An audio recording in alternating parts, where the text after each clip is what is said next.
Well, if it isn't, the consequences of your own actions will come home to roost. Emma Watson, child star turned feminist icon turned what exactly? We're watching one of Hollywood's most carefully curated careers implode in real time. And honestly, I'm here for it. From the girl who lived to the woman who wished she hadn't tweeted, this is a masterclass in how to torpedo your own reputation while thinking you're doing the exact opposite.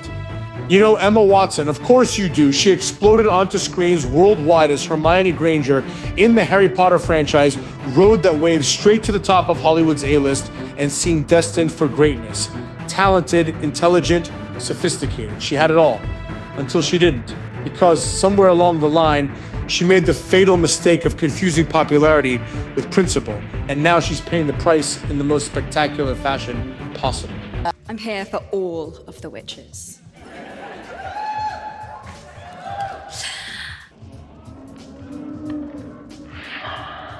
So buckle up, because we're about to witness one of the most savage public takedowns in modern entertainment history, delivered by none other than the woman who made Emma Watson famous in the first place.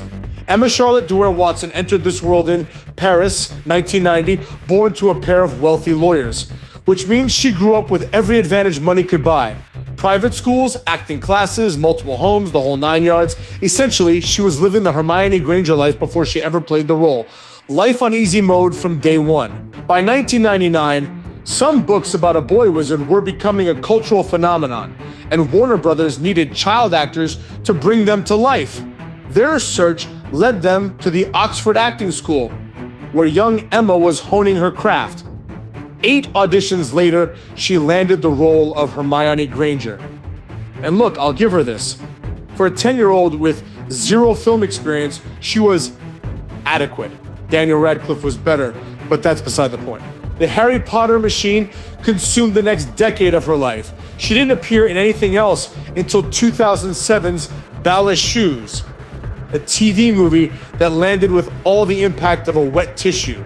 Behind the glamour of the Potter premieres, though, things weren't as magical as they seemed. Watson was burning out from the relentless filming schedules and promotional tours.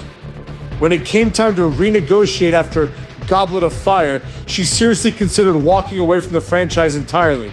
But then she saw the paycheck. Funny how a few $1 million can clarify your thinking, isn't it? Yes! Yes! Yes!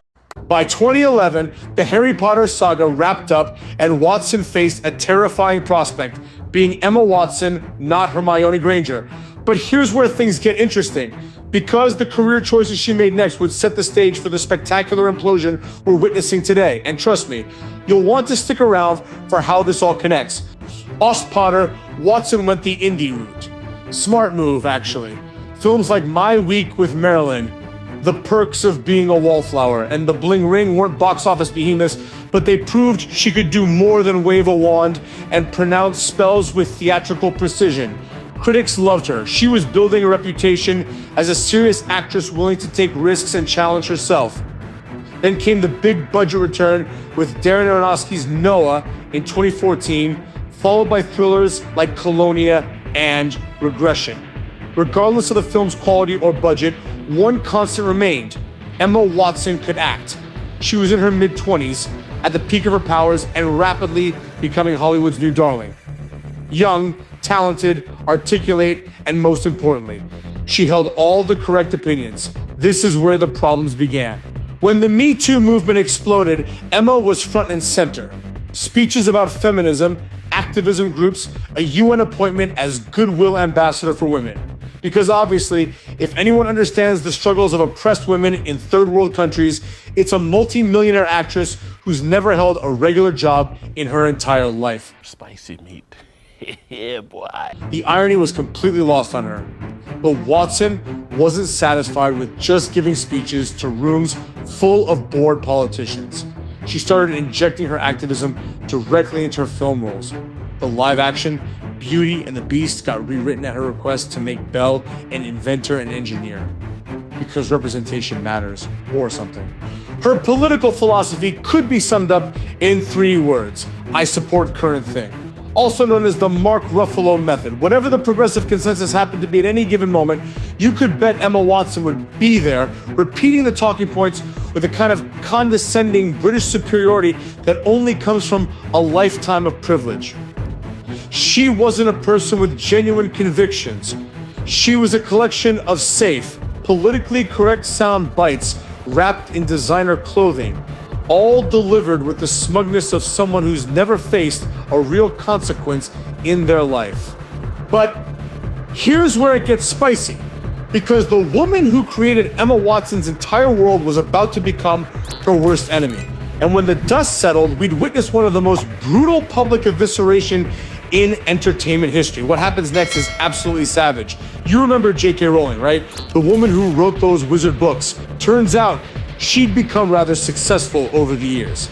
And as a progressive feminist herself, she and Emma marched in lockstep on virtually every issue, until they didn't. Rowling began expressing concerns about certain aspects of transgender ideology, specifically the T in LGBT. Boys have a penis, girls have a vagina. And the reaction from activists was, well, let's just say it wasn't measured or rational. They went absolutely nuclear. Now Emma found herself in a predicament. She'd built her entire brand on supporting current thing. But the woman responsible for her career and fame was now attacking one of the most sacred elements of current thing. What's an activist to do? She could have stood by her friend of 20 years. She could have maintained dignified silence. Instead, she chose option 3, throw Rowling under the bus and make passive-aggressive attacks against her for the next several years. And for a while, it worked great. Emma was on the right side of current thing, and Rowling was definitely not.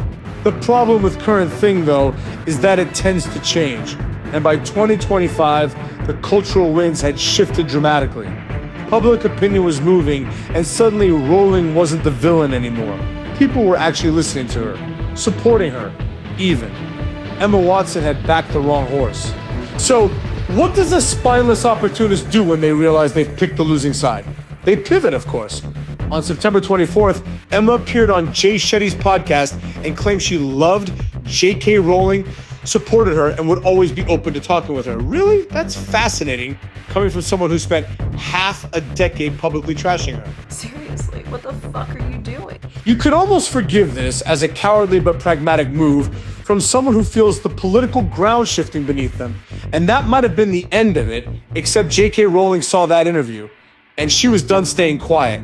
What happened next was the mother of all takedowns. In a lengthy Twitter post, Rowling systematically dismantled Emma Watson. She called her a spineless grifter, a shameless opportunist, a fair-weather friend, a spoiled, privileged brat who'd never worked a real day in her life and was only cozying up again because it was politically convenient. I've seen Mortal Kombat fatalities that were more forgiving than this. I've witnessed brutal debates and scathing rebuttals, but never, and I mean never, have I seen someone publicly eviscerated with such surgical precision. This wasn't just a takedown. This was a full-scale verbal annihilation. And here's a lesson for you. Don't piss off writers, especially billionaire writers with hundreds of millions of devoted fans who built their empires from nothing. With one post, Emma Watson's carefully constructed public image shattered. She went from slightly preachy but respected activist to the living embodiment of everything people despise about Hollywood actors. The smug superiority, the echo chamber mentality born from privilege, the predictable conformity masquerading as intellectual sophistication. And worst of all, the willingness to abandon any position the moment it becomes unpopular. She wasn't just insufferable, she was a coward.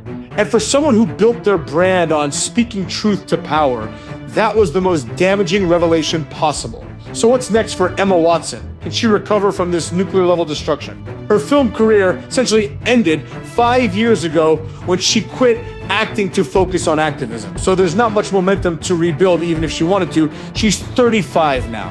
Not old, but not exactly young either. Certainly not the ideal age to resurrect a career you abandoned during your prime.